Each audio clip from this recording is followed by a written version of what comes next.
Pada tanggal 27 Januari yang lalu, anak-anak kita telah mengisi tes bakat minat dan hasilnya sudah dibagikan oleh wali kelas. Dalam hasil tersebut, kita dapat melihat karakter dan kepribadian yang dimiliki anak-anak kita, seperti kelebihan, kelemahan, gaya belajar, skor IQ, bahkan sampai rekomendasi jurusan di SMA. Nah, mungkin Bapak Ibu juga sudah melihat ya, dalam keseharian di rumah, beberapa anak mulai menunjukkan minatnya di bidang tertentu. Nah, pada kesempatan ini kita akan bersama memahami jenis kepribadian yang ada dan bagaimana cara mengarahkan anak-anak kita sesuai dengan minat dan bakat bawaan yang dimiliki. Pasti Bapak Ibu juga sudah membaca ya hasil dari tes bakat minatnya. Dari tahun ke tahun, Pak Fidelis ini sudah membantu siswa dan orang tua SMPK 4 dalam pelaksanaan tes bakat minat nih. Jadi sudah tidak perlu diragukan lagi ya Bapak Ibu. Oke, tanpa berlama-lama lagi, kami persilahkan Pak Fidelis untuk menyampaikan sosialisasi hasil tes bakat minat. Waktu kami persilahkan Pak Fidelis. Terima kasih, Mili, Ibu, Bapak. Selamat pagi semuanya. Saya langsung share screen sehingga nanti saya jelaskan secara singkat sehingga lebih banyak kita diskusi dan tanya jawab. Tolong nanti Miss Yuli, kalau nanti suara saya hilang, tolong di info Ibu ya. Ya, siap Pak. Terima kasih, baik. Bapak dan Ibu, psikotes ini dikatakan dia tes bakat bawaan. Karena memang sebenarnya ada beberapa jenis psikotes. Ada bakat minat, jadi didasarkan pada minat anak, lalu dari situ dilihat nanti apa bakatnya. Ada yang didasarkan pada bawaannya. Nah, bakat bawaan ini didasarkan pada DNA atau turunan. Jadi sebenarnya dimiliki oleh anak di dalam dirinya. Maka disebut dia bakat bawaan. Sebelumnya dulu mungkin saya memperkenalkan diri sedikit supaya Bapak dan Ibu mungkin yang sudah kenal, tetapi ada mungkin beberapa juga yang belum kenal. Nah, nama saya Fidelis Warubu. Saya saat ini bekerja di Education Training and Consulting. Sebelumnya saya bekerja sebagai dosen di Fakultas Psikologi Universitas Tarumanegara. Tapi sekarang saya sudah pensiun. Nah, tetapi kadang-kadang mengajar bidang-bidang tertentu kalau diminta. Latar belakang pendidikan saya sarjana filsafat S1 dari Unika Santo Thomas, Medan. Lalu saya mendapat beasiswa untuk belajar di Eropa, tepatnya di Universitas Salesian di Italia, karena tidak ada hubungan filsafat dengan ilmu Science of Education yang saya ambil, maka saya ambil sekali lagi S1. Selesai tahun 94. Sesudah itu saya melanjutkan S2. Itu kalau sudah S2 itu berarti sudah harus ada spesialisnya. Khusus spesialis di bidang formasi kepribadian. Jadi saya sebenarnya ada keahlian di bidang bagaimana proses pembentukan kepribadian dan kalau mau diubah bagaimana proses merubahnya. Itu saya selesai tahun 96. Selesai di Universitas Salesian di S2, saya mengikuti namanya sertifikasi formasi kepribadian khusus, yaitu untuk memberikan tes. Namanya tes Innate Talent Inventory. Itu khas Eropa. Jadi di Eropa itu hampir semua orang-orang yang misalnya konselor dilengkapi dengan sertifikasi supaya bisa membantu anak-anak di tingkat SMP dan SMA untuk melihat bakat bawaannya apa. Jadi sesudah ditemukan dibantu supaya mereka nanti diarahkan ke pemilihan jurusan yang tepat.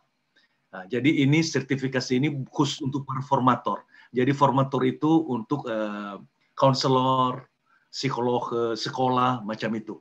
Nah, sesudah ini kembali ke Indonesia, ini kan tesnya ini khas Eropa, jadi mungkin di Indonesia kami hanya 4 orang, ada di Indonesia Timur, ada 3, saya di Indonesia Barat. Lalu sesudah itu saya mengajar di Universitas Negara di Fakultas Psikologi, sebelumnya dulu di UPH dan di BINUS, lalu akhirnya menjadi dosen tetap di Fakultas Psikologi di Tarumanegara. Dari Fakultas Psikologi ini saya mendapat kesempatan diutus oleh universitas untuk mengambil program namanya Living Values Educational Program.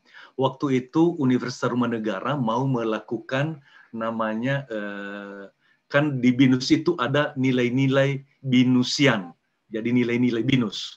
Jadi mau juga dibuat juga nilai-nilai untarian. Jadi waktu itu saya dikirim ke Oxford untuk mempelajari bagaimana proses pembentukan nilai. Selesai saya dari sana, tahun 2006 saya juga dari Tarumanegara mengambil sertifikasi MBTI yang sangat dekat dengan Innate Talent Inventory. Berarti dua tes ini, yang sertifikasi formasi kepribadian dengan MBTI ini sangat dekat. Berasal dari psikolog yang sama yang mengembangkannya. Satu dikembangkan di Eropa, MBTI ini dikembangkan di Amerika. Begitu kira-kira Bapak dan Ibu yang relevan. Yang lainnya itu ada beberapa certified yang lain, tapi tidak relevan dengan tes kita ini. Jadi saya hanya kasih yang relevan aja. Baik, Bapak dan Ibu, saya mulai dengan filosofinya. Berarti setiap orang mempunyai talenta yang dibawa dari lahir. Nah, talenta ini mempengaruhi beberapa hal, yaitu satu, bisa mempengaruhi pikirannya, atau mempengaruhi perasaannya, atau mempengaruhi perilakunya. Nah, ada orang yang unggul di pikiran. Jadi dari lahir dia unggulnya di pikiran. Makanya anak-anak unggul di pikiran ini, kalau orang tua memarahi, itu langsung dia menjawab, kamu salah ini nih. Enggak, bukan saya. Jadi dia langsung menantang. Sedangkan kalau yang unggul di perasaan, anak-anak itu biasanya, kalau kita marahi, baru saja kita mulai ngomong, itu sudah meleleh air matanya. Jadi kalau orang itu unggul di perasaan, sampai dia tua pun tetap nanti unggulnya di perasaan. Makanya orang-orang yang unggul di perasaan ini, Bapak dan Ibu, sering kalau sudah dewasa seperti kita, mau melihat channel di TV, itu dia siapkan sapu tangan, dia siapkan tisu, lalu kemudian dia cari channelnya yang ada perasaannya. Nah, nanti sesudah itu menangis, ya kan? Nah, lewat nanti si pemikir yang unggul di pikiran, dia perhatikan, kamu kok menangis-menangis gara-gara itu. Itu kan bohong semua, udah matikan aja TV-nya. Sesudah dimatikan TV-nya, si perasa ini mengatakan, aduh orang itu betul-betul hanya tinggal otak ya, nggak ada lagi perasaannya. Nah, Bapak dan Ibu, berarti kalau orang itu unggul di perasaan, otomatis keunggulan ini dia unggul terus di perasaan sampai dia tua. Nah, tentu bisa dilatih pikirannya, pasti ada pikirannya. Ada orang lain, unggulnya itu di perilaku. Biasanya orang-orang ini cepat sekali melakukan sesuatu, cepat ngomong, cepat memberikan komentar, tanpa dipikirkan. Sesudah itu nanti mengatakan, aduh, bagusnya tadi saya tidak ngomong ya. Nah, berarti orang-orang ini cepat sekali mereka bereaksi. Nah, tentu kombinasi-kombinasi ini dalam diri seseorang yang menentukan bagaimana pekerjaan yang cocok untuk orang itu. Misalnya yang unggul di perilaku ini, itu biasanya bagus sekali mereka di sales. Jadi kalau kita katakan, Pak, bisa dikirim barangnya enggak sore ini? Oh iya, bisa. Padahal barangnya mungkin tidak ada. Nanti baru dia cari. Tetapi bisa dulu. Nah, makanya ini digunakan, tes bakat bawaan ini, untuk menentukan apa sih pekerjaan yang cocok untuk seseorang. Jadi kalau pekerjaan itu sesuai dengan bakatnya, apa yang terjadi? Kita seolah-olah tidak bekerja. Maka kita mencapai yang disebut dengan passion-nya itu. Jadi ini tujuannya. Makanya tadi anak-anak di Eropa, itu dari SMP, itu dibimbing, menemukan bakatnya, sesudah ada tesnya, lalu dibimbing tahun demi tahun, sampai akhirnya nanti waktu pemilihan jurusan, itu dia sudah akurat. Nanti di bagian akhir, saya beritahukan bagaimana cara menggunakan tes ini di Eropa. Jadi ada tekniknya. Nanti di akhir saya akan jelaskan. Berarti intinya Bapak dan Ibu, kalau tes ini sesuai dengan anak, maka Bapak dan Ibu ini cukup akurat. Catatan kedua, dari mana kita tahu talenta bawaan seseorang? Berarti talenta bawaan seseorang itu bisa kita katakan diketahui karena ini ada di dalam inti sel yang kita katakan DNA atau DNI. Nah, berarti di dalam inti sel ini ada kode-kode instruksi, Bapak Ibu, kode-kode instruksi yang ada dari seseorang yang menentukan bentuk fisik maupun juga sifat-sifat bawaan namanya.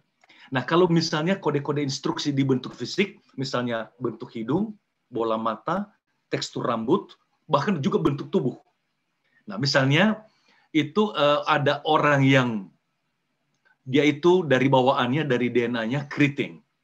Itu kalau di rebonding, dikasih lurus, itu nanti tumbuh yang baru, dia keriting lagi.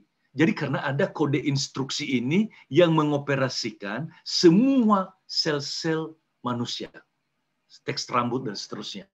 Makanya kalau misalnya kita melihat, lama-lama kita nanti makin mirip dengan salah satu papa atau mama. Lalu juga juga sifat-sifat. Jadi rupanya sifat-sifat kita juga ada beberapa sifat turunan. Nah, nanti dibagi kotak umat manusia, dibagi ke 16. Jadi kalau tipe ini, sifat turunannya kurang lebih ini. Walaupun nanti ada variasi untuk setiap orang. Tetapi secara garis besar, mereka kotakkan menjadi 16. Nah, dengan demikian dari ilmu psikologi, dikatakan kepribadian manusia itu, faktor kepribadian dibentuk oleh dua faktor.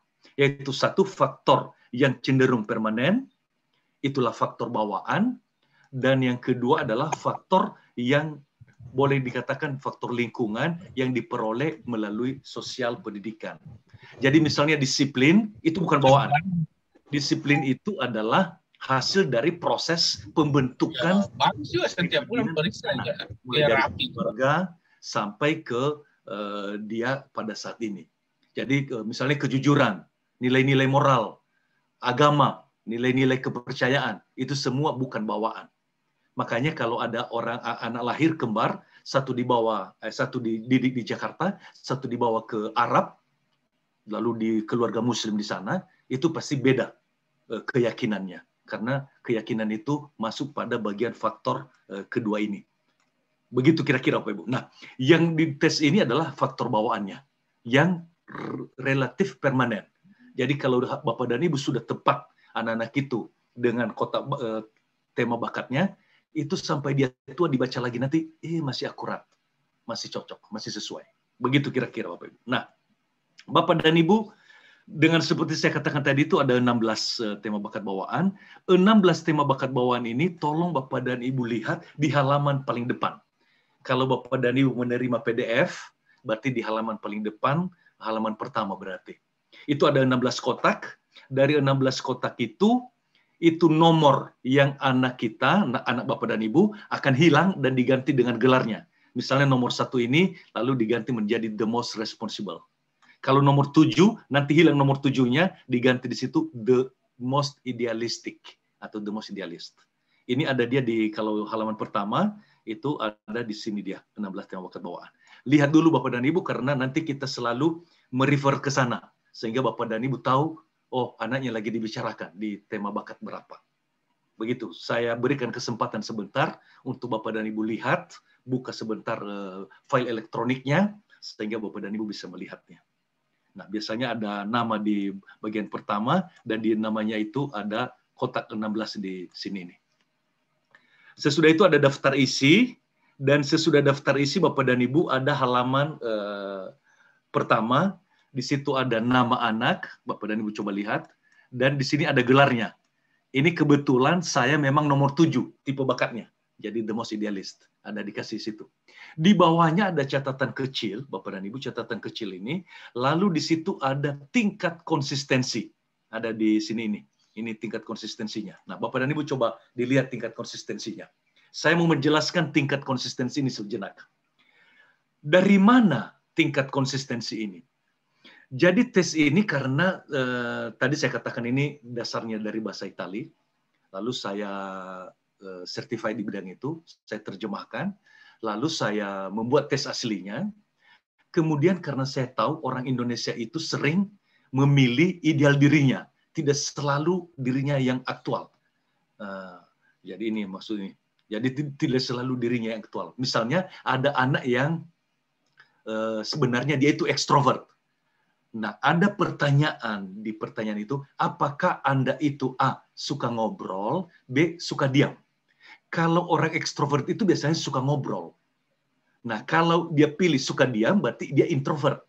Nah, pertanyaan ini untuk anak-anak kita, dan juga untuk orang Indonesia rata-rata, ada pengalaman sebelumnya mengenai ngobrol. Anak itu sebenarnya dia ekstrovert. Tetapi karena sering ditegur, suka ngobrol, waktu dibagi raport, gurunya juga mengeluh. Anak ini memang hanya itu saja kelemahannya, suka ngobrol dengan teman-temannya dan memperhatikan guru menerangkan. Nah, ngobrol ini menjadi kurang ideal, kurang bagus. Maka anak itu memilih, begitu ada pertanyaan itu, apakah Anda A suka ngobrol, B suka diam, dia pilih suka diam. Jadi sebenarnya dia ekstrovert, tetapi dia pilih suka diam. Jadi bukan dirinya yang aktual, bukan dirinya yang sesungguhnya. Nah, oleh karena itu sering nanti kalau banyak dia pilih diri yang ideal ini yang lebih bagus, apa yang terjadi? Berarti tes ini bukan menggambarkan dirinya, tapi menggambarkan orang yang dia pikirkan itu. Nah, maka kita buat supaya lebih akurat, kita buat beberapa tes. Jadi tes aslinya kita buat, lalu kita buat juga yang sama, menanyakan yang sama, dengan cara yang berbeda.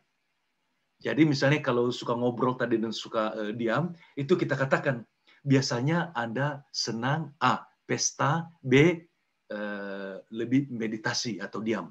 Nah, itu kan lebih mendekati, oh yang mana dia lebih senang. Mungkin dia kalau ekstrovert senang pesta.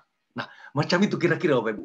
Tetapi ini tidak hanya satu kali. Bisa di dalam satu tes itu, bisa 13 kali kita verifikasi poin yang sama. Nah, untung ada komputer. Sesudah Anda memasukkan di komputer, komputer menganalisis. Kalau dia jawab di bagian pertama A, apakah di bagian yang lainnya dia jawab terus A? Nah, kalau misalnya dia jawab B, kadang-kadang lagi A, dan seterusnya, dihitung oleh komputer berapa tingkat konsistensinya. Konsistensi dia menjawabnya. Berarti intinya semakin anak konsisten, berarti semakin akurat, semakin menggambarkan dirinya. Maka Bapak dan Ibu di SMP Penabur 4 ada beberapa yang 100%, berarti konsisten sekali. Nah, ini boleh kita katakan sangat akurat. Makanya nanti Bapak dan Ibu mengatakan ini bagaimana sih akurasinya? Tergantung, lihat konsistensinya. Nah, kalau 100% sampai 80%, berarti ini sebagian besar atau hampir akurat menggambarkan diri anak. Kalau misalnya tingkat konsistensinya itu 70%, berarti ada mungkin 30% yang kurang sesuai. Tetapi masih sebagian besar sesuai. Nah, sampai saat ini hanya kita cetak yang 65%. Kalau di bawah itu biasanya kita tidak mencetaknya dan kita usahakan untuk menginterview anaknya atau mengirim ke WA-nya pertanyaan-pertanyaan panduan. Nah, di Penabur itu paling rendah 65%. Berarti kira-kira ada 35% mungkin yang kurang sesuai. Tetapi ada kalanya karena memang ini kita lihat lagi secara manual, lalu kita adjust, walaupun 65%, tetapi bisa jadi akurat. Jadi Bapak dan Ibu untuk melihat akurasinya, baca seluruh psikotesnya, dan kemudian apakah sebagian besar menggambarkan diri anak atau kurang menggambarkan. Begitu kira-kira catatan pembukaan Bapak Ibu.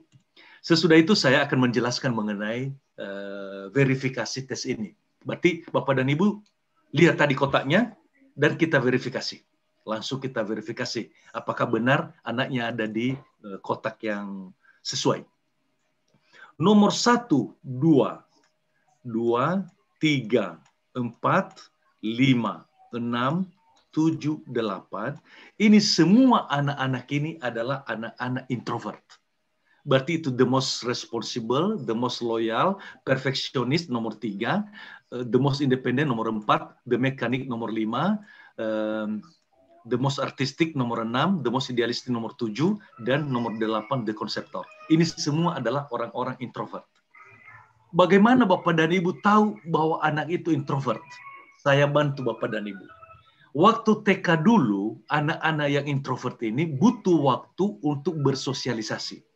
Jadi kalau dibawa ke TK, ini pertama sekali dari rumah keluar, masuk ke sekolah di TK, itu butuh mungkin 2-3 hari baru dia bisa bersosialisasi. Hari pertama mamanya mesti di dalam ruangan, hari kedua mamanya di luar tetapi pintu mesti dibuka. Dan hari ketiga mungkin mamanya mengatakan, sayang nanti mami ada di luar. Lalu pintu ditutup, lalu anaknya, mami jangan bohong. Nah, ini butuh waktu untuk sosialisasi. Nah, tentu orang-orang yang introvert ini nanti ada dampak di pekerjaannya, Bapak Ibu. Karena orang-orang ini di pekerjaannya nanti mungkin lebih cocok bekerja di dalam ruangan atau pekerjaan-pekerjaan yang tidak terlalu banyak ketemu orang baru. Itu nanti dampaknya. Berarti Bapak dan Ibu lihat kalau anaknya adalah ada di nomor 1 sampai nomor 8, berarti ini adalah introvert. Nah, ada ciri-ciri yang lain lagi Bapak Ibu. Semakin dia ke kanan, semakin introvert. Berarti dari barisan pertama ini yang paling introvert adalah nomor 4. Ini kalau kita tidak sapa, dia tidak ngomong. Nah, di masa pandemi ini, ya dia tidak ada masalah. Di rumah tidak masalah. Di kamar tidak masalah. Nah, baru nomor 2 introvert adalah nomor 3. Kemudian di barisan 5, 6, 7, 8 ke sana itu berarti nomor 8 ini paling introvert. Nomor 8. Baru kemudian nomor 7. Begitu kira-kira Bapak dan Ibu untuk membacanya. Nah, kita melihat yang nomor 9 berarti the marketer. Kemudian nomor 10 the most generous. Nomor 11 the most optimistic, entrepreneur 12, hard charging 13, harmonious 14, 15 itu diplomat, dan komandan nomor 16. Ini semua adalah anak-anak ekstrovert.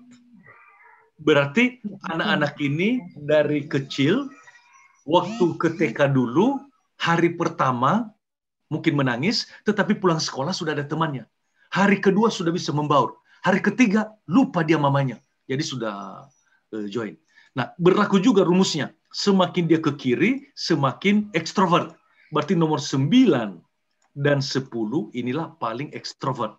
Makanya Bapak dan Ibu, nomor 9 dan 10 ini yang paling merasa bosan selama pandemi ini. Karena tidak ketemu temannya. Aduh.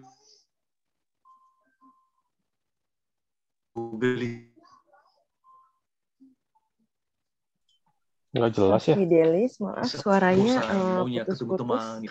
Ya. Putus-putus ya. Iya. Suaranya sudah agak jelas sekarang? Ya, sudah ya. Pak. Sebentar ya. Rupanya koneksi saya kurang stabil, Bu. Terima kasih. Sudah mulai jelas sekarang ya? Ya, sudah mulai jelas. Saya pindahkan apanya. Nah, baik Bapak dan Ibu, berarti ini yang di nomor 9 dan 10 ini adalah paling ekstrovert. Dan 13 dan 14 juga ini paling ekstrovert di barisan keempat itu. Itu kira-kira Bapak dan Ibu untuk memverifikasi. Jadi Bapak dan Ibu bisa memverifikasi sendiri. Nah, berlaku hukum seperti ini Bapak Ibu. Siapa tahu anaknya itu dia sebenarnya agak introvert, tetapi dia ada di ekstrovert. Misalnya, anaknya sangat pendiam, tetapi dia bilang dia ekstrovert ada di nomor 14. Kalau terjadi seperti ini, berarti sebenarnya anaknya ada di nomor 2. Begitu kotaknya, berarti sebenarnya dia the most loyal. Sebaliknya, kalau anaknya misalnya sangat ekstrovert, tetapi dia bilang dia ada di introvert, jadi dia bilang di nomor 5, tetapi sebenarnya anaknya sangat ekstrovert, berarti dia sebenarnya di nomor 9. Begitu Bapak Ibu ya. Nah, semua anak-anak introvert kalau di rumah, itu pasti ekstrovert, banyak ngomong. Jadi bedanya, anak-anak introvert ini di situasi baru, mereka butuh waktu untuk bersosialisasi. Begitu kira-kira, butuh waktu untuk mengobservasi. Sedangkan anak-anak ekstrovert langsung ngomong, langsung bergaul. Begitu kira-kira. Nah, kita lihat sekarang, Bapak dan Ibu, pekerjaan anak-anak yang ekstrovert itu nanti tentu senang ketemu banyak orang, senang diskusi, berarti tidak cocok mungkin programmer. Tidak cocok mungkin teknik sipil yang menggambar di belakang meja. Mungkin cocoknya itu adalah mereka di bidang pekerjaan yang ada sales, marketing, banyak ngomong, ketemu orang, hubungan internasional, memberikan counseling, dan macam itu kira-kira. Begitu Bapak Ibu. Baik. Ini 16 tema bakat tadi, dan 16 tema bakat ini Bapak dan Ibu sudah ada gelar-gelarnya sekarang. Ini file ini juga nanti saya kasih ke Bapak dan Ibu. Saya kirim nanti melalui chatting ya. Tapi saya jelaskan dulu semua sehingga nanti Bapak dan Ibu bisa ada ada catatan untuk Bapak dan Ibu. Baik, Bapak dan Ibu kita mulai dengan yang pertama. Semua anak-anak yang the most responsible, the most loyal, Bapak Ibu, the most loyal sampai the most independent ini anak-anak ini adalah anak-anak yang setia pada komitmen. Berarti kalau dia sekarang sudah SMP, kalau guru mengatakan, anak-anak tolong dikerjakan ini, itu pasti mereka kerjakan. Asalkan jelas instruksinya. Dan biasanya waktu TK dulu, kalau gurunya mengatakan sebelum pandemi, anak-anak tolong bawa ini. Begitu ketemu mamanya, langsung mereka membawanya. Langsung mengatakan, mama, kita harus membawa barang ini loh. Sudah dikatakan oleh ibu guru. Berarti orang-orang ini yang sangat mengikuti aturan, sesuai mengerjakan tugasnya, sesuai kewajiban, sesuai komitmennya. Ini karakter bawaannya. Jadi ini sudah bawaan, sifat bawaan. Nah, nomor 5, 6, 7, 8, Bapak dan Ibu, ini 5, 6, 7, 8, ini semua adalah anak-anak yang bagus sekali di bidang sistem. Makanya anak-anak nomor 5 ini, Bapak dan Ibu, itu suka sekali utak-atik barang-barang. Jadi mereka mengutak-atik barang-barang. Mereka suka utak-atik dan juga biasanya mereka suka bongkar-bongkar barang-barang. Jadi kalau kita tidak ada, itu suka bongkar barang. Berarti anak-anak yang ini semuanya, yang nomor 5, 6, 7, 8, ini semua bagus sekali di bidang sistem. Berarti programmer, karena mereka itu adalah anak-anak introvert, maka bagus mereka di programmer dan seterusnya. Nah, saya menjelaskan mungkin sedikit karena ini dia bagus di di logika, maka itu ahli sistem, maka dikatakan ini mekanik. Ini cara kerja sesuatu, dia lihat bagaimana cara kerjanya. Sedangkan yang artistik ini dia bagus sekali di sistem karena ini nanti perasa di bidang seni. Bagaimana sistem seni. Sedangkan idealis, bagaimana sistem ide-ide. Berarti ini orang-orang HRD. Dan ini bagaimana konsep, nanti kita lihat ini unggul di pikiran, ini bagaimana caranya menyusun konsep.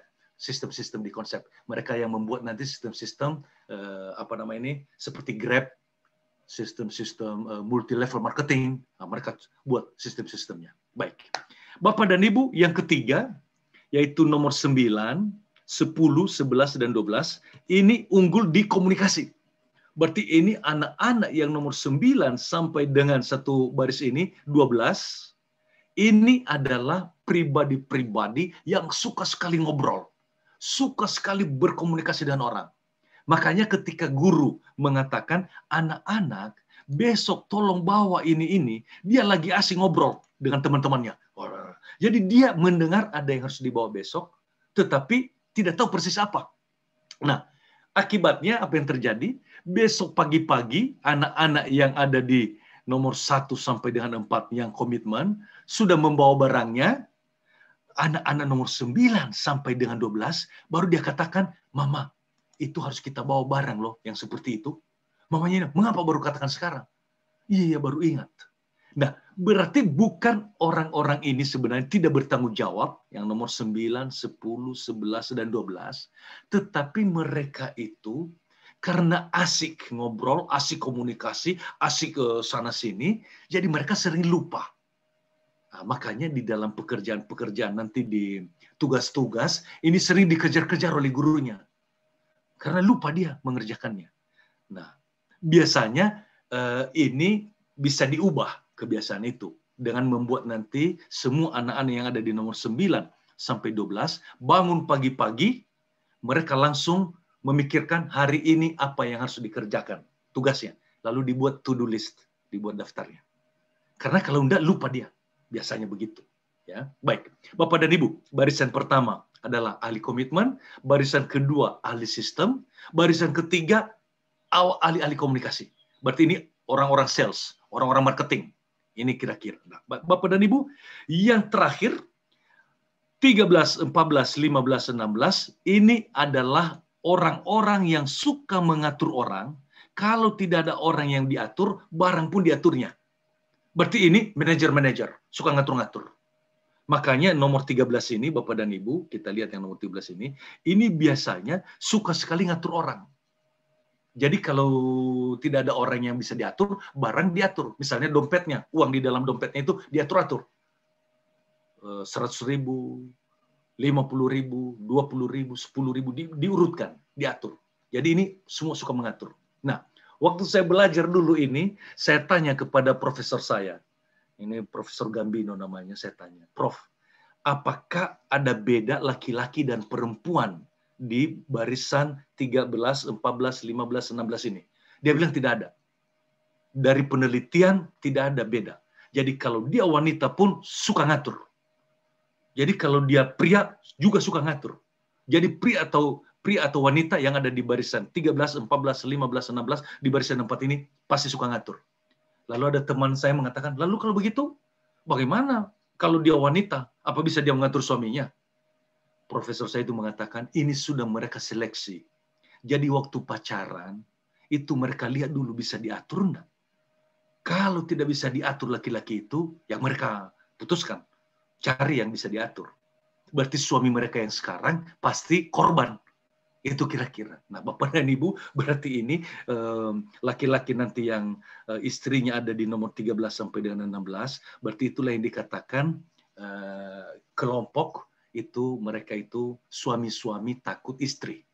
Karena sudah diatur. Kalau tidak bisa diatur, ya sudah dipecat. Ya kan? Nah, baik. Bapak dan Ibu, ini berarti kalau digunakan juga ini di perusahaan berupa namanya talent mapping. Jadi di perusahaan itu kalau mencari manajer berarti cari di 13 sampai 16. Cari orang yang bagus sekali di perencanaan, bagus sekali di operasional berarti 1 sampai 4. Cari orang di sistem, cari di barisan 2. Cari orang sales, cari di barisan 3. Macam itu kira-kira secara garis besar. Nah, sekarang kita lihat per kolom. Nah, Bapak dan Ibu berarti dengan keterangan ini, Bapak dan Ibu bisa lihat anaknya ada di kolom di kota mana, ada benarnya enggak. Jadi ini merupakan validasi. Jadi sekaligus seminar ini validasinya juga. Nah, kita lihat sekarang yang kolom 1. Nomor 1, 5, 9, dan 13, ini orang-orang ini semuanya. Anak-anak yang ada di situ, Bapak dan Ibu, adalah unggul di bidang pikiran, logika, analisa data, dan fakta-fakta.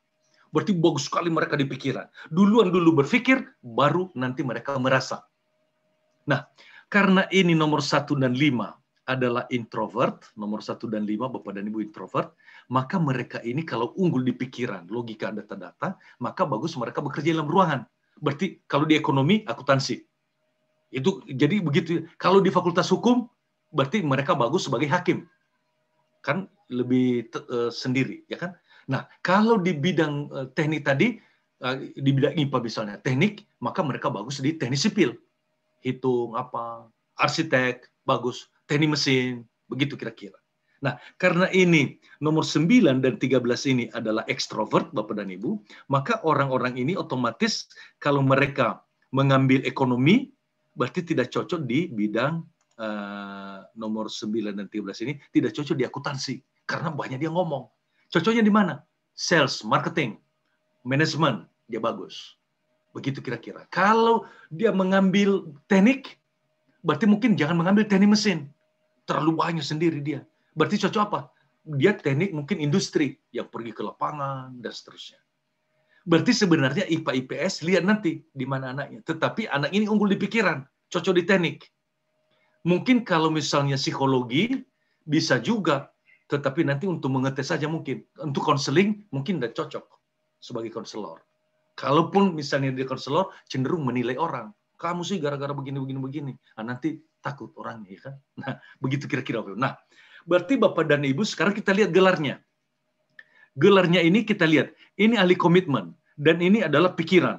Berarti ini tugas, ini, maka dikatakan ini, begitu ada tugas, langsung mengerjakannya. Ini makanya dikatakan orang yang sangat bertanggung jawab. Jadi gelarnya itu datang dari kombinasi antara baris dengan kolom.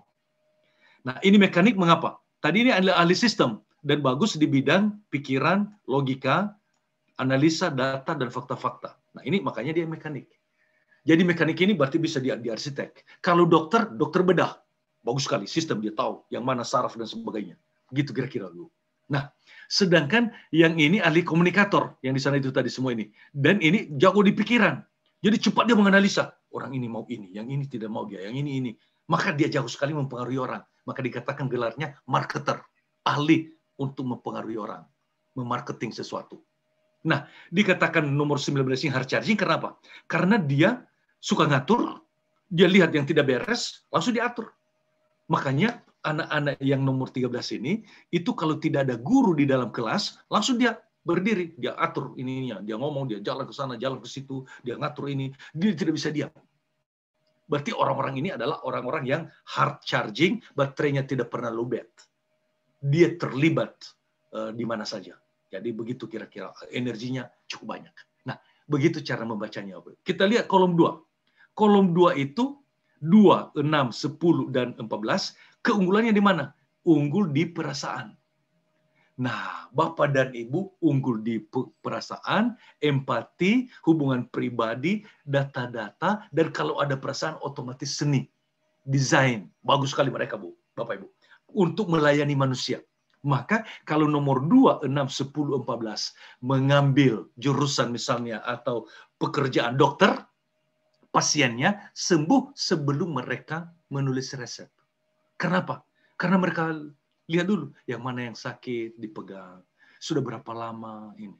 Sedangkan kalau yang kolom 1, yang ini kolom 1 ini Bapak Ibu, mereka tidak perlu memegang. Mereka pakai analisa. Berapa suhunya?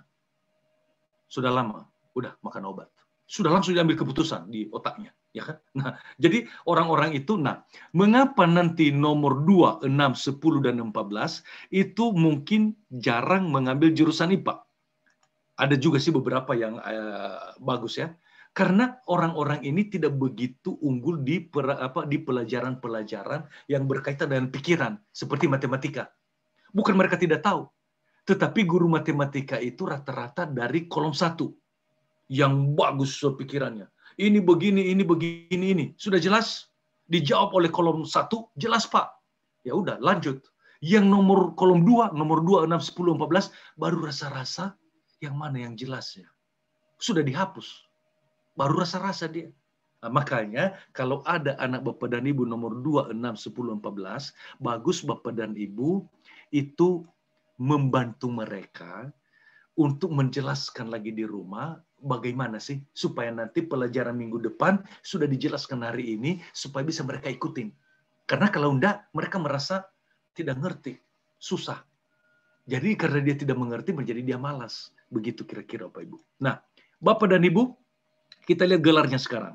Itu yang nomor 2 diberi gelarnya adalah the most loyal. Yang ini. Mengapa? Karena orang ini kan setiap dengan komitmen. Lalu dia orang perasa, orang yang data-data juga. Maka selalu meletakkan barangnya pada tempatnya. Bahkan katanya memakai pasta gigi pun itu dipijitnya dari bawah. Berarti kalau ada aturan, pasti dikerjakan sebaik-baiknya. Maka dikatakan the most loyal. Berarti orang ini paling paling setia sampai meletakkan barang pun di tempatnya. Nomor 6, kenapa? Ini kan ahli sistem. Dan dia bagus di perasaan. Berarti dia lihat, warna ini tidak cocok kombinasinya dengan warna ini. Kalau bentuknya begini, cocoknya begini. Berarti ini ahli desain. Berarti bisa mereka juga kalau mengambil teknik, berarti arsitek. Kalau nanti dia lemahnya di fisika. Itu aja, hanya dibantu. Ya kan? Ini orang-orang yang bagus di desain. Nah, kalau di food technology, mereka juga nanti menyajikan packaging. Bagaimana menyajikan makanan, apanya, itu indah sekali. Mereka orang-orang seni. Itu. Nah, ini yang nomor 10, kita lihat orang perasa dan orang komunikasi. Berarti kalau ada bantuan, dia bantu. Ada yang minta bantuan, dia bantu. Maka dikatakan gelarnya the most generous. Anak-anak ini biasanya suka sekali membantu temannya. Sibuk bantu temannya, kerjakan PR temannya, yang di sana ada tanya, dia bantu. Tetapi PR-nya sendiri tidak selesai. Bisa jadi begitu. Karena pokoknya kepuasannya adalah membantu orang lain. Generous. Makanya di dalam sejarah, nomor 10 ini sering kena tipu. Jadi sudah ditipu pun dia bilang, enggak apa-apa, saya bantu dia kok. Nah itu kira-kira. Nah bayangkan kalau orang-orang ini, misalnya dokter, itu kalau dia lihat itu orang itu tidak bisa bayar, ya udah enggak apa-apa. Doakan aja. Begitu kira-kira. Jadi orangnya sangat bagus. Dan ini katanya profil hamba Tuhan. Mengapa? Karena generous, ahli komunikasi, khotbah bagus, melayani orang bagus, di mana orang sakit pergi dia doakan, ya kan? dan penuh perasaan. Menangis waktu ada orang sedih. Ketawa waktu ada orang ketawa. Makanya Bapak dan Ibu, nomor 10 ini juga sering profil para bagus sekali mereka. Nah, Bapak dan Ibu kita lihat nomor 14. Nomor 14 diberi gelarnya the most harmonious. Dan ini adalah orang perasa. Bagus di perasaan, empati, hubungan pribadi. Dan ini orang yang suka ngatur. Berarti dia suka ngatur demi harmoni. Nah, kamu di sana, kamu tugasmu ini. Nah, kamu di sini tugasmu yang ini. Dia suka harmoni. Makanya orang-orang nomor 14 ini ditekankan sekali dulu oleh profesor saya. Dikatakan ini, kalau dia laki-laki, dia adalah profil ayah yang baik. Kalau dia wanita, dia adalah wanita ibu yang baik. Berarti kalau dia menantu, inilah profil menantu yang sangat baik. Dia perhatikan mertuanya, dirawat sampai akhir. Pokoknya berkorban. Dan inilah menantu yang terbaik. Makanya nanti Bapak dan Ibu yang mendengar seminar ini, kalau nanti cari menantu, Bapak dan Ibu jangan lupa dites. Cari yang the most harmonious, Bapak Ibu. Pasti Bapak dan Ibu sampai tua akan dirawat. Tapi harus tes dulu sama saya tentunya, ya kan? Ini promosi Bapak Ibu. Tapi Bapak dan Ibu bisa lihatlah, ya kan, selama apa. Tidak harus dites. Dan Bapak dan Ibu kalau sudah ada menantu jangan dites lagi. Nanti Bapak dan Ibu menyesal kalau bukan dia di tipe itu, ya kan? Nah, baik. Bapak dan Ibu kita lihat barisan kolom 3. Kolom 3 ini bedanya kolom 1 unggul di pikiran. Kolom 2 unggul di perasaan. Kolom 3, Bapak dan Ibu yang nomor 3 sampai dengan 15, ini keunggulannya apa di mana? Keunggulannya di imajinasi. Orang-orang ini suka berimajinasi, unggul mereka di intuisi, juga orang-orang yang sangat perasa, dan karena mereka unggul di imajinasi, maka mereka ini ahli-ahli strategi. Nah, inilah yang sebenarnya sudah psikolog sebelum belajar psikologi. Semua. 3, 7, 11, 15. Ini kalau orang-orang ada di sini di konselor, jago mereka konseling. Bagus sekali. Nah, Bapak dan Ibu kita melihat sekarang. Ini disebut nomor 7, nomor 3. Oh, apalagi yang Bapak dan Ibu bisa tahu bahwa ini anak kita ada di kolom 3. Kalau mereka ke kamar mandi, bisa lama di kamar mandi. Kenapa? Karena mereka menghayal dulu, mikir-mikir. Kan suka berimajinasi. Sebelum tidur selalu suka mikir-mikir. Itu yang selalu kekhasannya. Nah, karena mereka juga tadi jago di strategik, jago di perasaan, jago di intuisi, maka mereka juga jago di menjadi sutradara. Jadi di dalam perfilman mereka ini jago sekali. Ya, baik. Sekarang kita lihat satu persatu bagiannya. Oh ya, kalau dia jago di intuisi, jago di strategi, berarti kalau dia misalnya ambil ekonomi, berarti ambil strategic management. Atau kalau dia di marketing, strategic marketing. Berarti lebih ke strategi, lebih ke arah kemampuan membaca peluang-peluang, gitu ya. Nah, kita lihat nomor 3, Bapak dan Ibu disebut the most perfectionist. Ini hanya 3% penduduk dunia, tidak banyak. Jadi ini sedikit sekali. Orang-orang ini, orang perasa, orang intuisi, dan orang komit. Berarti mereka bisa membaca, mengintuisi apa yang bakalan terjadi di masa depan. Di intuisi. Maka orang-orang nomor 3 ini sering dikatakan juga punya kemampuan sixth sense. Dan inilah yang dikatakan anak-anak indigo.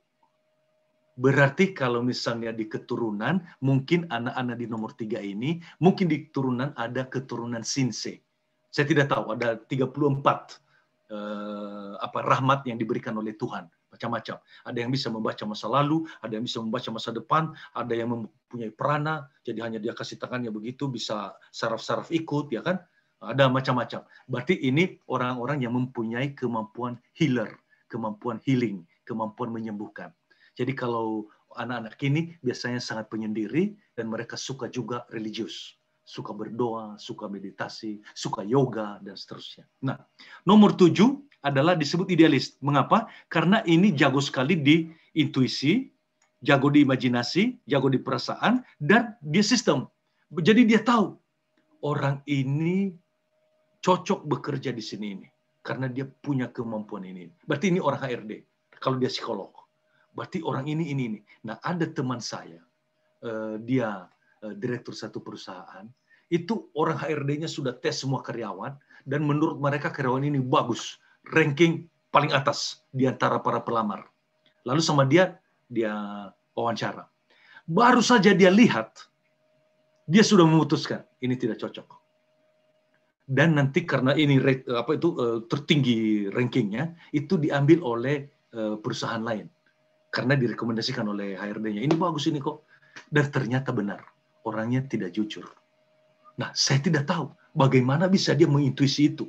Nah, orang-orang ini seolah-olah mereka mampu menduga, tidak bisa dijelaskan, tetapi bisa mereka menduga apa namanya ini yang terjadi. Begitu kira-kira. Jadi adik yang paranormal yang nomor 3. Nah, orang-orang idealis ini biasanya juga ada kelemahannya tentunya, suka menunda-nunda tugas karena belum ideal. Nantilah saya kerjakan. Nanti. Dan semakin menit terakhir keluar energinya dan bisa mereka selesaikan tugasnya dengan maksimal, bagus sekali hasilnya. Nah, nomor 11 Bapak Ibu, ini ahli komunikasi, tetapi juga imajinasi perasa. Berarti inilah orang-orang yang bagus sekali memotivasi orang. Selalu mereka melihat harapan ke depan. Makanya anak-anak yang ada di nomor 11 ini, kalau ada anak Bapak dan Ibu di situ, coba dicek. Nanti dia belajar sebentar, lalu Bapak dan Ibu tanya, sudah belajar? Beres Pak, saya sudah kuasai bab 1, bab 2, bab 3, kuasai. Nanti hanya ditanya bab 2, saya sudah kuasai semua. Sesudah tes, dibagi ulangannya, dibagi tesnya, hasilnya nilainya jelek. Lalu ditanya, kemarin kau bilang sudah beres semua. Mama tahu enggak? Papa tahu enggak? Seluruh satu kelas nilainya jelek. Nilai saya ini masih 10 besar. Berarti masih optimis.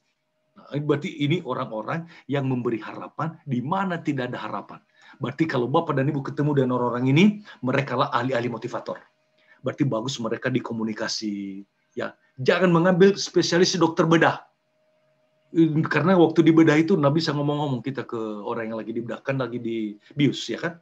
Nah, jadi dia tidak cocok untuk situ. Jadi cocok dia psikiater atau pembicara gitu. Nah, nomor 15 Bapak dan itu manajer, dan manajer yang bagus di intuisi, bagus di strategik, bagus di imajinasi, berarti orang inilah diplomat.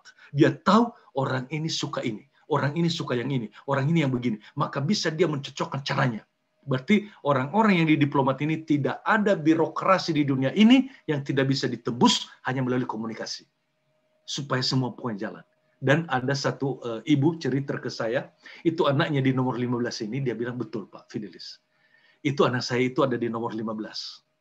Saya sudah larang dari rumah tidak boleh makan es krim. Nanti kalau ke mall tidak boleh makan es krim. Tahu-tahu dia tarik tangan papanya dekat dengan es krim dan dia katakan sama papanya, Papa, itu bagus sekali warnanya di baris 2 kolom 3. Warnanya loh yang bagus katanya. Lalu papanya, oh ya mau kamu ya? Iya. Akhirnya dapat es krim. Tetapi waktu dimarah, kamu kok sudah janji tadi tidak makan es krim? Dia bilang, hanya saya katakan bagus warnanya. Papa kok yang beli? Saya tidak bisa beli, saya tidak minta beli. Tetapi hanya saya katakan bagus warnanya, Papa sendiri yang beli. Jadi bagaimana sekarang es krim ini? Makanya, Bapak dan Ibu tidak bisa kita marah lagi. Nah, orang-orang ini bagus di hubungan industrial. Jadi kalau misalnya ada bisnis internasional, cocok mereka. Nomor 15. Begitu Bapak Ibu. Nah, Bapak dan Ibu akhirnya sampai kita ke kolom terakhir. Kolom terakhir ini, Bapak dan Ibu, adalah kolom yang bagus sekali di bidang analisa masa depan. Mereka adalah pemikir-pemikir masa depan. Ini, kalau saya ikuti seminar-seminar, bisa saya tahu orang ini ada dia di kolom 4. Mengapa? Karena selama pembicaraan di dalam bisnis itu tidak pernah membicarakan masa sekarang. Selalu mengatakan, kita harus mempersiapkan perusahaan kita, fabrik kita, barang-barang ini nanti akan dibutuhkan sesudah pandemi. Jadi dia sesudah pandemi dia. Nah, itu saya pernah mengikuti juga seminar. Ini orang ini di bidang pendidikan.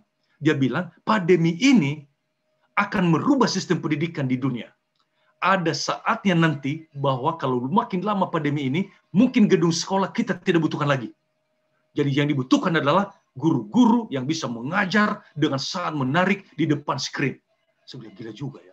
Jadi itu yang dipikirkan. Berarti orang-orang yang ada di nomor 4 dan nomor 16 ini, yang satu kolom ini, orang-orang masa depan. Mereka ini pengusaha-pengusaha, leader-leader yang melihat orang belum lihat, dia sudah lihat. Itu kira-kira. Makanya orang-orang ini sering dikatakan pengusaha yang hidup bukan pada zamannya. Nanti dia katakan, kita beli tanah ini. Nanti akan bagus. Itu tahu benar. Sesudah 50 tahun kemudian, benar yang dia katakan. Kita menyesal, mengapa dulu kita tidak ikutin. Nah, makanya orang-orang ini sering dikatakan di dalam kitab suci, orang-orang ini adalah Musa. Sudah melihat tanah terjanji, tetapi tidak pernah sampai ke tanah terjanji. Karena yang sampai ke sana Yosua. Nah, ini orang-orang ini. Nah, Bapak dan Ibu bisa, anak-anak yang ada di sini tidak begitu banyak. Nah, sekarang kita lihat. Ini ahli komitmen yang nomor 4. Dan bagus melihat masa depan. Berarti orang-orang ini bagus sekali di sistem yang menciptakan bagaimana jalannya perusahaan ke depan. Dia atur bagaimana rencana ke depan, pengembangannya bagaimana. Maka mereka saya lihat itu banyak CEO di perbankan, juga ini ada di situ Bill Gates yang membuat program yang dia lihat waktu dia mahasiswa, dosennya mengatakan siapa yang menguasai bahasa sistem komputer, namanya DOS, Disk Operational System, jadi bahasa mesin. Siapa yang menguasai ini? Menguasai teknologi masa depan. Dia hanya fokus di situ. Tidak lulus dia di Harvard. Hanya dia fokus di situ dan menjadi orang kaya. Ya. Nah, konseptor, Bapak dan Ibu, ahli sistem, dan melihat ke masa depan. Jadi dia bilang, bagaimana caranya saya tidak kerja, tetapi saya ciptakan sistem. Maka dia ciptakan sistem multi-level marketing. Dia tidak kerja, tapi dia buat sistem. Semua di multi-level marketing bekerja semua orang, dia dapat penghasilan, passive income. Dia buat program Grab. Dia buat program seperti Jack Ma. Dia buat program perbankan, apa. Semua orang transaksi di situ, dia hanya mengambil misalnya 1 sen, 1 rupiah. Tetapi karena banyak, dia dapat. Tidak ada mobilnya, tidak ada bengkelnya, tidak perlu dia simpan mobil di mana-mana, tetapi dia punya Grab system. Semua orang bekerja. Dan setiap hari pesan makanan ini dia dapat 1 rupiah, 2 rupiah, 5 rupiah. Itu Bapak Ibu, dan ini gratis programnya, dia kasih gratis. Nah, Bapak dan Ibu, ini konseptor. Ini adalah orang-orang berpikir, ahli pemikir masa depan dan sistem. Yang ini ahli komunikasi, Bapak Ibu. Dia bisa mengkomunikasikan kepada kita bahwa ini ada peluang ini, ada peluang yang begini. Kalau kita begini, ini bisa kita menjadi pengusaha ini. Berarti inilah entrepreneur. Artinya pengusaha yang sejati. Bisa dia lihat peluang-peluang ke depan. Nah, ada siswa yang dulu sebelum pandemi ada pelajaran namanya pelajaran entrepreneurship. Bagaimana menjadi pengusaha, menjadi startup, membuat startup. Jadi ada satu sekolah, sesudah selesai itu, dia bilang sama mamanya, Mama, tolong masak mie yang biasa Mama masak kalau kita hari Minggu, itu saya bawa contoh di kelas, di sekolah. Lalu dia bawa, kasih di kecil-kecil aja bukusannya, hanya untuk sampel. Dia kasih ke teman-temannya yang potensial. Dia sudah lihat, ini potensial bisa beli, yang ini bisa beli, yang ini bisa beli. Dia bagi. Sesudah itu, dia buat grup WA, lalu dia katakan pre-order, dibuka PO. Kalau besok pagi mau mie yang sama untuk sarapan, bisa pesan, harganya sekian. Akhirnya teman-teman yang pesan.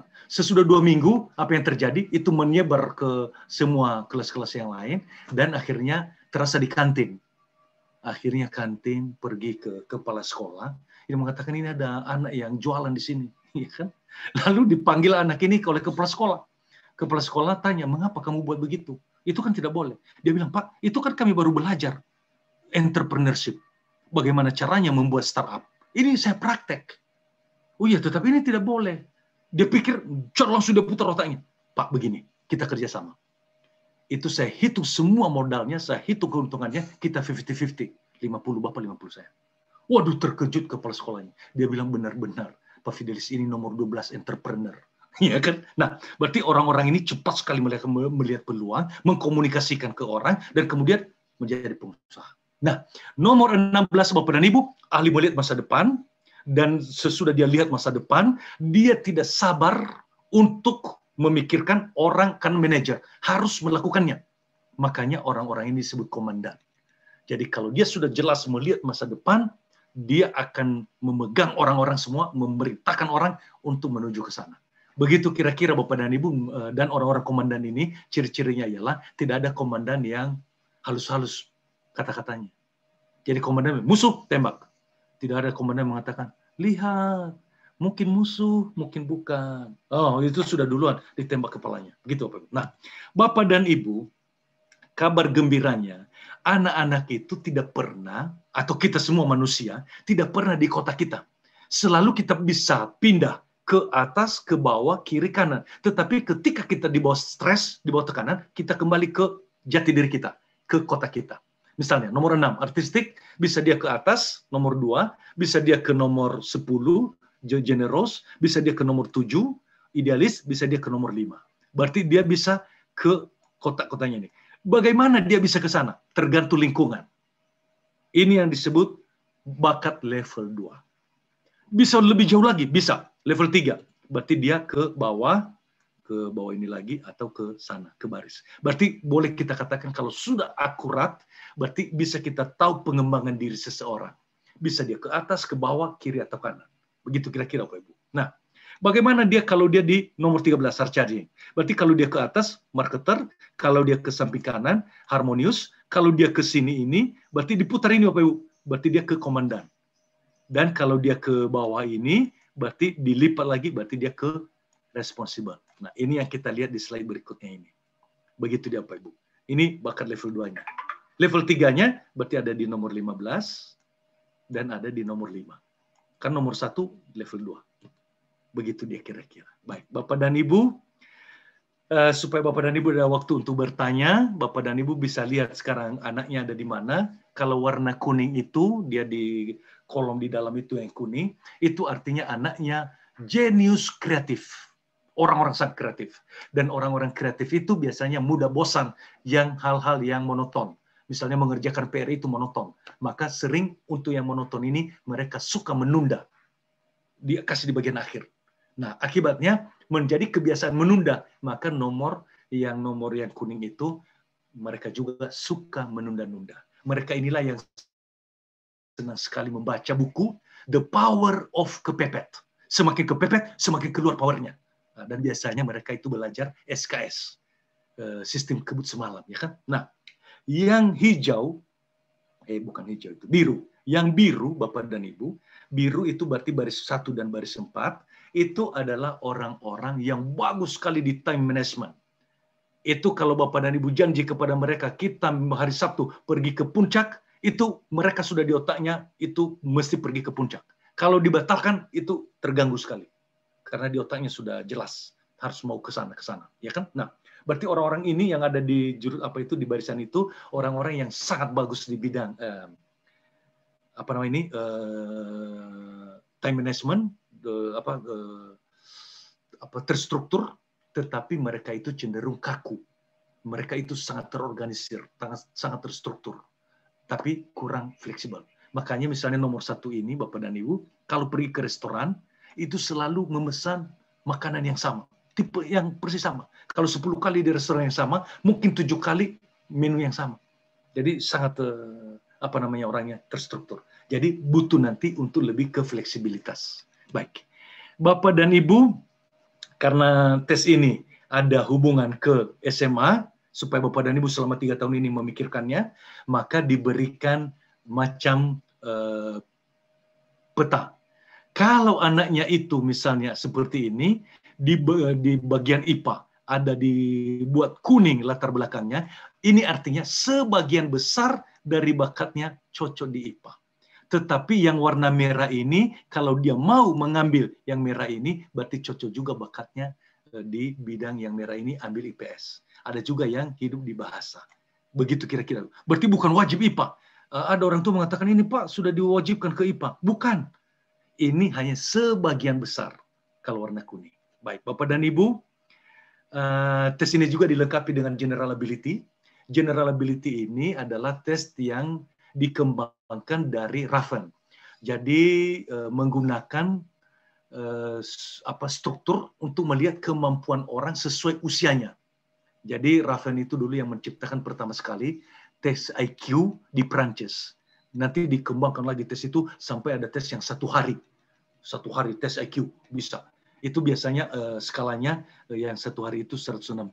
Yang ini dikembangkan sangat cepat, hanya 12 menit, dan bisa mengukur kalau usia anak itu 12 tahun, bisa dia kerjakan masalah untuk 12 tahun, berarti dikasih IQ-nya 100.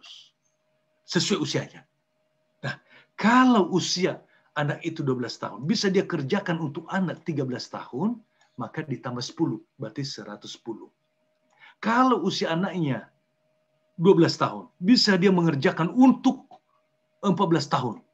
Berarti 2 tahun di atasnya. Berarti ini IQ-nya 120. Nah, IQ yang 120 ini sudah termasuk superior. Artinya anak itu sangat cepat, cerdas. Dan di program yang dulu ada program akselerasi, ini yang boleh akselerasi itu adalah yang ini, yang 120 ini. Biasanya. Dan kalau anaknya 12 tahun, tetapi bisa dia mengerjakan untuk 13 tahun di atasnya, itu dikasih 130. Ini jenius. Jadi angka tertinggi di sini adalah 130. Nah, manajer-manajer itu wajib minimal dia 106, Bapak Ibu. Mengapa dia 106? Supaya dia bisa mengarahkan yang 100 dan juga bisa mengerti yang 110. Begitu kira-kira manajer, ya. Jadi kalau manajer itu hanya pas-pasan 100, nanti banyak anggotanya yang 120, ada 115, ada 125, apa yang terjadi? Waktu dia ngomong, itu yang 125 ini atau 115 ini, jangan Pak, jangan Bu, nanti kita rugi. Dia tanya, siapa manajer sini? Kamu apa saya? Nah, makanya nanti suka marah-marah. Maka supaya jangan suka marah, minimal 106 standarnya. Kalau 120 juga tidak boleh manajer Bapak Ibu. Mengapa? Kalau dia manajer, terlalu cepat dia ngomongnya. Jadi nanti yang 100 ini hang, nggak ngerti. Nah, makanya kalau 120 cocok dia sebagai CEO atau owner. Jangan dia manajer lagi. Nah, apakah IQ ini menentukan prestasi? Enggak. Karena tergantung pada anak itu melakukan latihan, mengerjakan PR-nya, dia belajar apa enggak. Tetapi menentukan apa? Cepat dia mengerti kalau dia paham. Tetapi kalau selalu mengantuk di kelas, ya yang dikatakan guru pun dia tidak ngerti. Ya IQ tinggi tidak ada gunanya. Jadi IQ itu hanya mengatakan memproses informasi cepat. Nah, makanya kalau Bapak dan Ibu mau mengetes IQ anak-anak kita, itu coba itu biasanya kalau tidak sempat lagi saya tes, saya langsung kata mama kamu begini-begini, kata ini kamu begini-begini. Langsung dia marah. Ini IQ minimal 120. Karena langsung dia proses. Tetapi kalau misalnya kamu dikatakan oleh mama begini-begini, lalu dia senyum. Besok pagi baru dia cari saya. Dia bilang, Pak Fidelis menghina saya kemarin ya. Berarti IQ-nya ini di bawah 100. Dia butuh waktu dulu untuk bisa memahami itu. Nah, itu kira-kira apanya. Nah, Bapak dan Ibu, tadi saya sudah janji bagaimana dipakai ini di Eropa. Di Eropa biasanya selesai tes ini, lalu dikasih anak diminta buat satu buku. Namanya buku pengembangan diri. Anak itu diminta membaca seluruh psikotesnya. Jadi hasil psikotes ini dibaca oleh anak. Dan semua yang sesuai dengan kekuatannya ditulis di sini, Bapak Ibu. Semua yang sesuai dengan kekuatannya. Semua ditulis. Jadi tes ini menjadi cermin, ditulis. Yang sesuai dengan kelemahannya juga ditulis di sini, Bapak Ibu. Yang sesuai dengan kelemahannya. Jadi apa saja. Jadi ini lebih pengenalan diri. Nah, halaman 2 diminta papanya juga membaca. Lalu papanya juga yang sesuai dengan kekuatan anaknya ditulis juga di halaman ini, halaman 2. Kelemahan juga ditulis.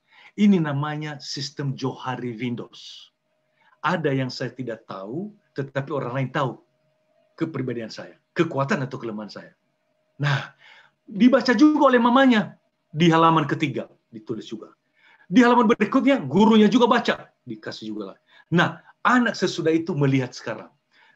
Di halamannya dikatakan dia menemukan kekuatannya ini, kelemahannya ini. Dikatakan juga oleh papanya, dikatakan juga oleh mamanya, dikatakan juga oleh gurunya. Berarti benar, ini kekuatannya. Kelemahannya juga sama. Selalu suka menunda-nunda, dia temukan juga itu. Ditemukan juga oleh papanya, ditemukan juga oleh mamanya. Gurunya juga mengatakan, berarti benar. Maka dia buatlah program pengembangan diri. Jadi ini tes ini digunakan untuk program pengembangan diri. Karena dia itu dikatakan di sini bagus didesain, maka dia bilang, mulai ke semester ini saya mengambil kursus fotografi atau Adobe Photoshop karena saya bagus di desain untuk membantu desainnya. Nah, karena di sini dia suka menunda-nunda pekerjaan, maka dikasih di sini pagi-pagi bangun saya membuat to-do list supaya saya bisa ingat apa yang harus dikerjakan, target pada hari itu. Jangan target mingguan, terlalu lama. Jadi target pada hari itu. Begitu kira-kira dipakai Bapak dan Ibu, dan biasanya kalau tidak ada pandemi, kalau di Eropa dulu ini dibimbing, lalu juga ada kelompok teman, lalu dikasih baca masing-masing, lalu saling mereka memberi positif dan negatif. Begitu kira-kira caranya Bapak Ibu. Dan di halaman 3 ada tabel MBTI yang tadi saya katakan saya certified mengambil MBTI ini. Ini yang tadi dikatakan itu ada anak introvert atau extrovert. Jadi kalau terlalu tinggi introvertnya, tentu anak ini perlu latihan untuk ngomong ke orang lain, ngajar sekolah minggu. Nah, semua apa saja di di grafik MBTI ini ada nasihatnya saya kasih persis di bagian penutup, saran pengembangan diri. Ada saya kasih di situ. Jadi Bapak dan Ibu bisa baca, beda untuk setiap orang. Begitu kira-kira Bapak dan Ibu, saya selesai presentasinya, dan nanti presentasi ini bisa saya bagikan kepada Bapak dan Ibu. Kalau ada tanya jawab, bisa kita tanya jawab. Begitu kira-kira Miss Yuli. Terima kasih Pak Fidelis. Wah, jadi berasa diramal ya kita, anak-anak kita ya, Bapak. Tapi by data ini, bukan asal sembarang prediksi, tapi ada datanya, dan kami percaya anak-anak Bapak Ibu, anak-anak kita semua itu sudah mengisinya dengan baik. Oke, sekarang kita masuk ke sesi pertanyaan ya Pak Fidelis. Ya, mungkin Miss Febri bisa bantu untuk share pertanyaan yang sudah dipilih. Ya, saya juga sudah bagi materinya di kolom chat. Oke. Bisa di-download ya Bapak Ibu. Ya. Oke.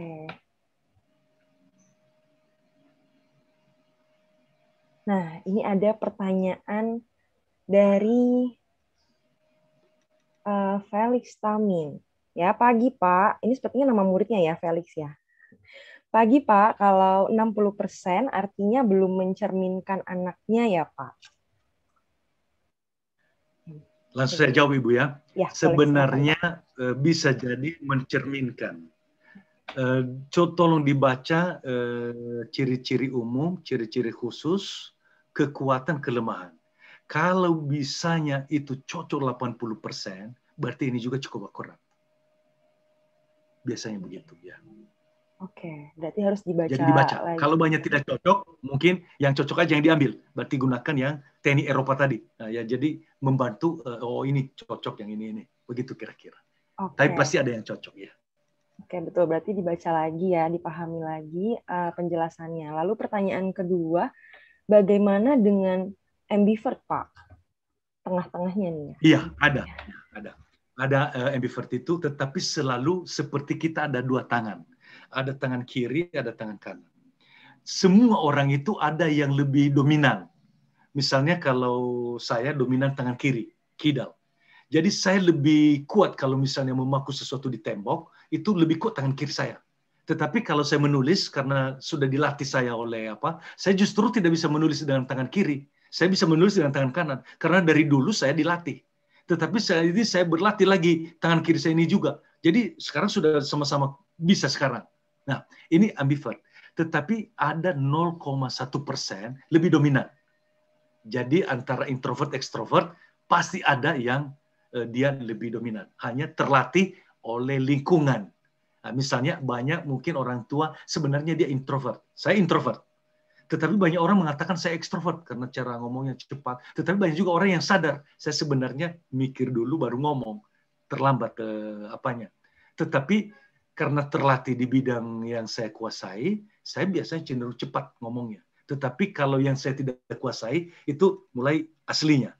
Nah, jadi itu yang seolah-olah ambivert. Tetapi sebenarnya kalau dicoba dicari secara mendalam, pasti ada yang lebih unggul sedikit yang lainnya. Ya. Ya betul. Jadi memang kita semua tuh punya keduanya itu ya Pak ya. Tapi memang keduanya. Ada satu yang lebih dominan. Ya. Oke, kita lanjut ya Pak ke pertanyaan ke-3. Kalau 75% akurat nggak tuh Pak Fidelis? Ya, biasanya sih banyak cocok.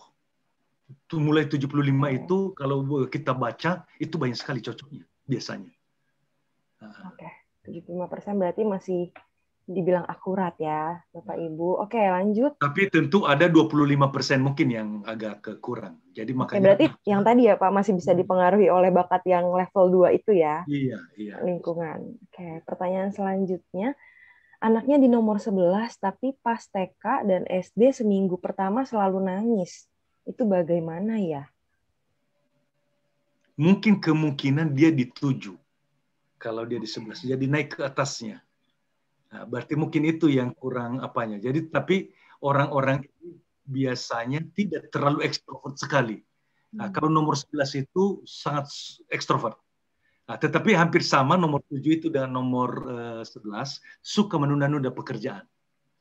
Itu yang hampir samanya. Oke, terima kasih Pak Fidelis. Lanjut ke pertanyaan berikutnya. Kalau anak tes bakat kembali sewaktu mereka lebih dewasa, apakah bakat bawaan ini akan bisa berubah atau biasanya akan tetap sama nih dari orang tua Joshua 7D? Ya, silakan minum dulu Pak Fidelis. Biasanya yang bagian tetapnya akan ada yang menetap. Misalnya anak itu pemikir misalnya ya, itu akan tetap. Tetapi mungkin dia mengolah perasaannya dengan lebih baik. Atau anaknya itu misalnya introvert, itu akan tetap. Tetapi introvertnya itu kadarnya karena dia dilatih, sering ngajar sekolah minggu, sering aktif di organisasi, itu tidak terlalu ekstrim. Itu kira-kira. Jadi itu yang tadi kelihatan seperti ambivert ya. Nah, berarti sebenarnya bakat itu tidak lari dia dari kolom dengan barisnya kira-kira. Begitu. Nah, maka kalau sudah SMA, ada satu lagi tes untuk melihat di mana dia mengembangkan arahnya.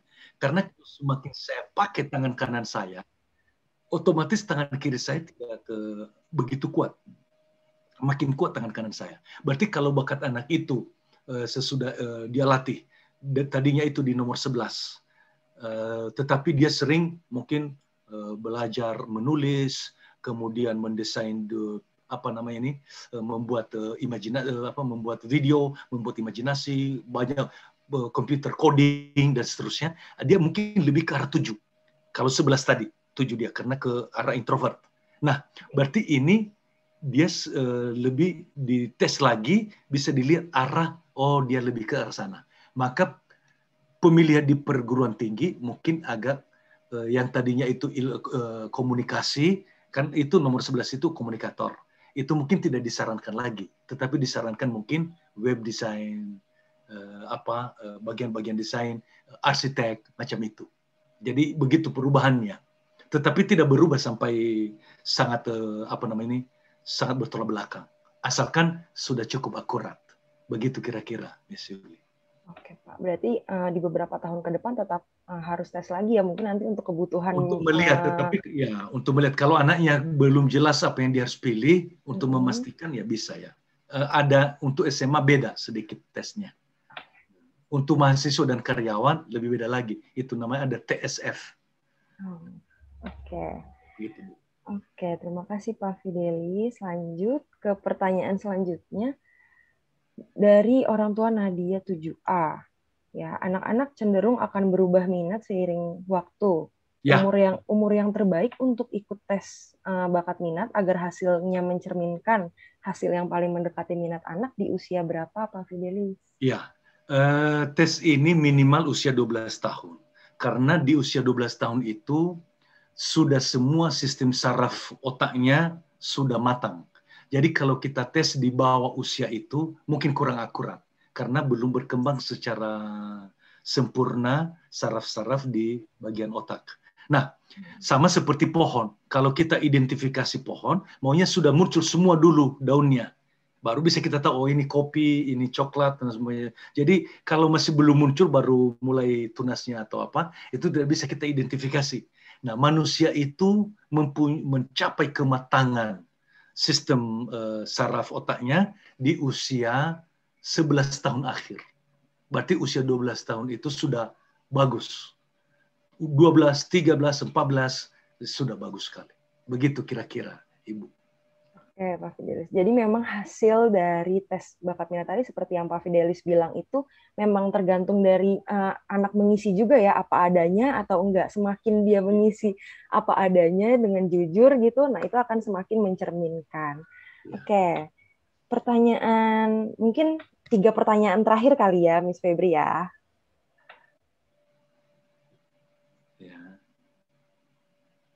Sama ini juga Pak, tadi ada beberapa orang tua yang bertanya, ada yang mau ikutan tes juga nih sama Pak Fidelis katanya. Nah itu bisa menghubungi kemana Pak? Mungkin bisa di-share kontaknya Pak Fidelis.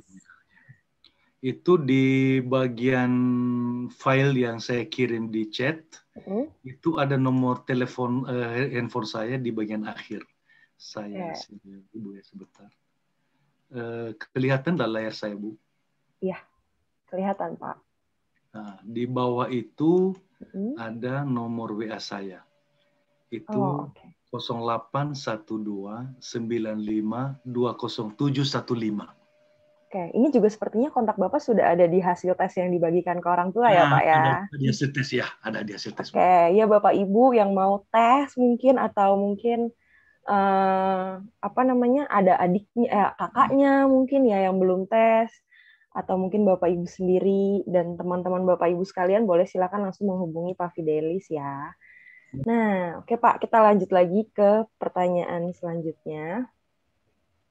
Dari orang tua Kinan 7B, apakah boleh dijelaskan bagaimana anak dapat belajar dengan lebih mudah sesuai dengan kotak di mana anak belajar, sehingga orang tua bisa memberi bimbingan ke anak dengan mudah belajar? Terima kasih. Boleh. Saya gantian share screen, Bu ya. Boleh, Pak. Ya, boleh Ibu stop share, saya share sebentar ya. Baik.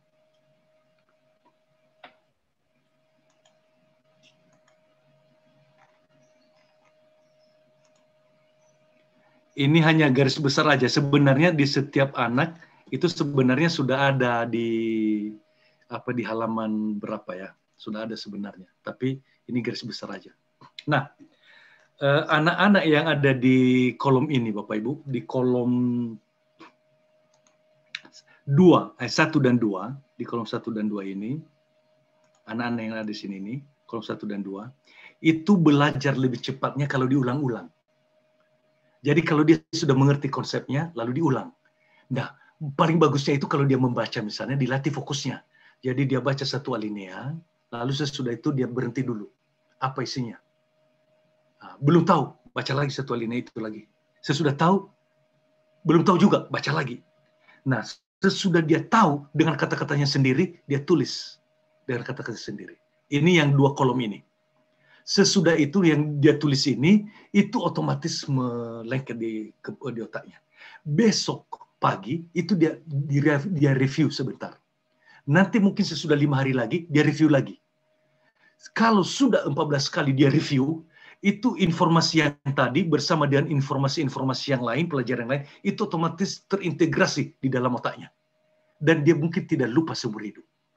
Jadi prosesnya itu tadi, dia mengerti dulu 1 kali, lalu dia ulang mungkin sesudah 2 hari, dia ulang sesudah 4 hari, dia ulang sesudah 5 hari, otomatis kan ada informasi-informasi yang lain lagi. Otomatis dia ulang. Nah, terjadi namanya integrasi di dalam otaknya.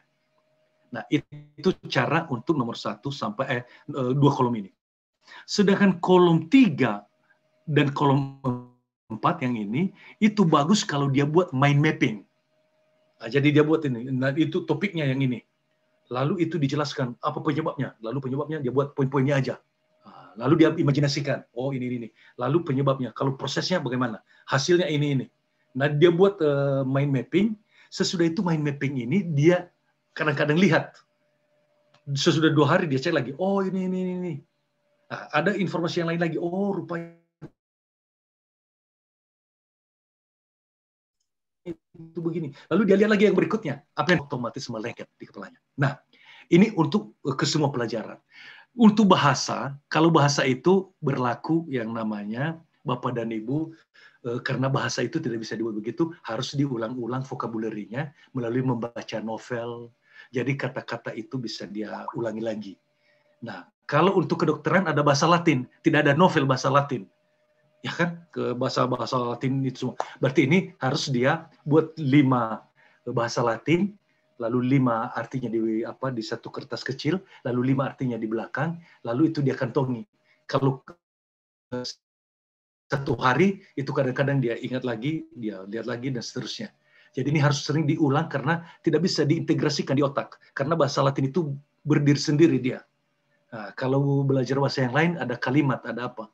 Tetapi semua kan untuk kedokteran, semua nama virus, nama tulang, nama apa, semua bahasa Latin. Dan harus dihafal mati.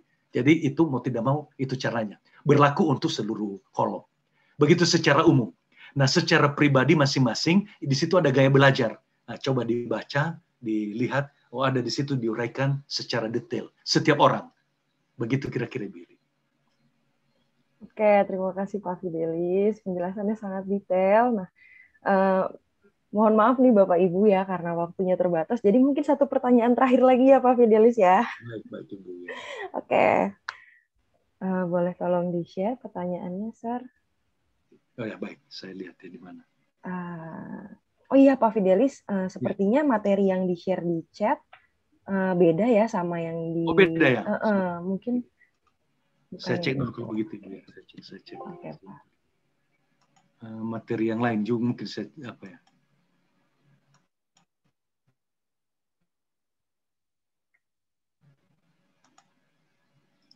Kalau begitu. Ya, baik Ibu. Saya sharing kembali Ibu ya. Oke, ya, ada pertanyaan Ibu, silakan. Oke, lanjut ke pertanyaan terakhir. Ya. Wah, ini sebenarnya masih banyak lagi pertanyaannya ya. Ya. Boleh saya dikirim nanti chatnya Bu, nanti saya jawab. Oke, boleh Pak. Wah, Pak Fidelis baik sekali ya Bapak Ibu ya. Jadi jangan bersedih hati Bapak Ibu kalau pertanyaannya tidak dijawab. Sekarang mungkin bisa nanti private ke Pak Fidelisnya langsung. Nah, ini pertanyaan terakhir untuk sesi ini.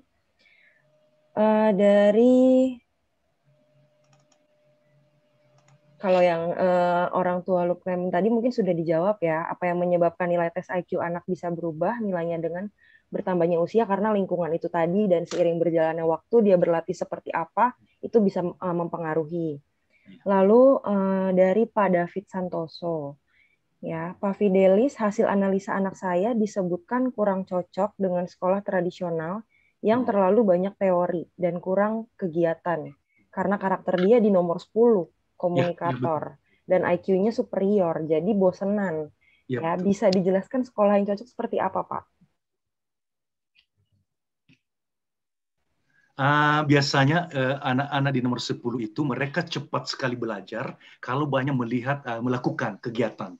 Jadi mereka tidak tahan kalau misalnya hanya duduk lalu mendengar penjelasan guru.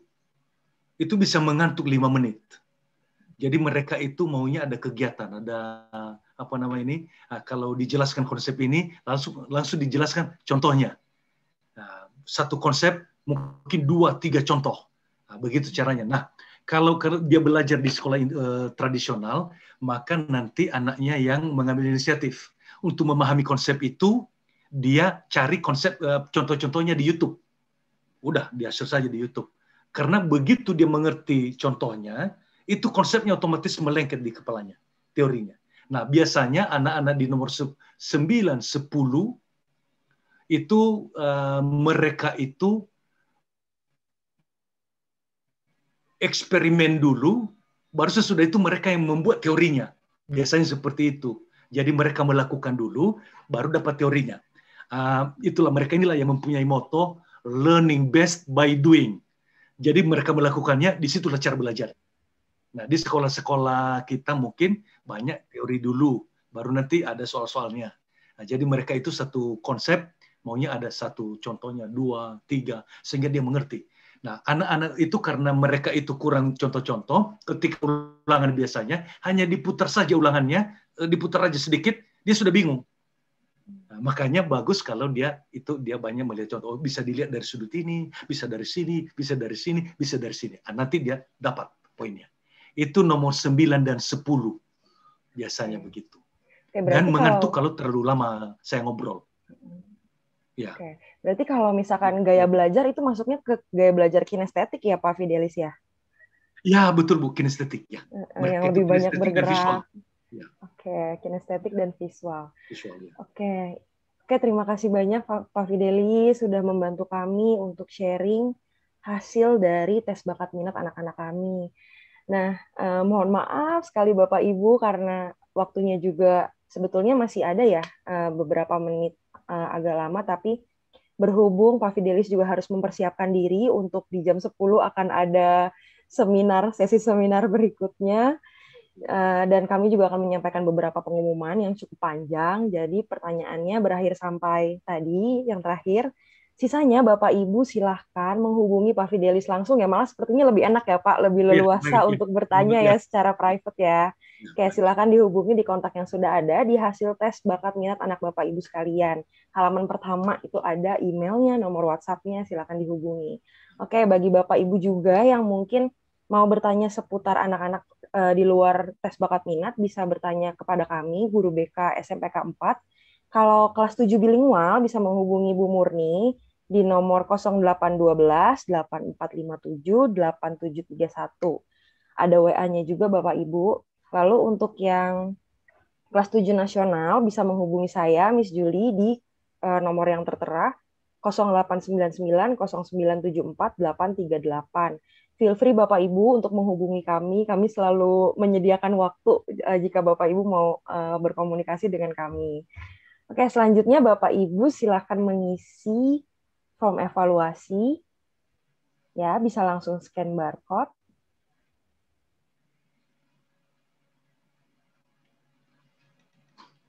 Miss Yuli dan Bapak dan Ibu, boleh saya izin untuk left ya Ibu ya. Oh, boleh Pak Fidelis. Terima kasih banyak. Silakan mempersiapkan diri Terima Pak kasih untuk banyak seminar semua. selanjutnya. Oke, terima kasih. Tuhan berkati Pak Fidelis. Tuhan memberkati Ibu. Terima kasih. Oke. Oke, Bapak Ibu, silakan isi juga form presensinya.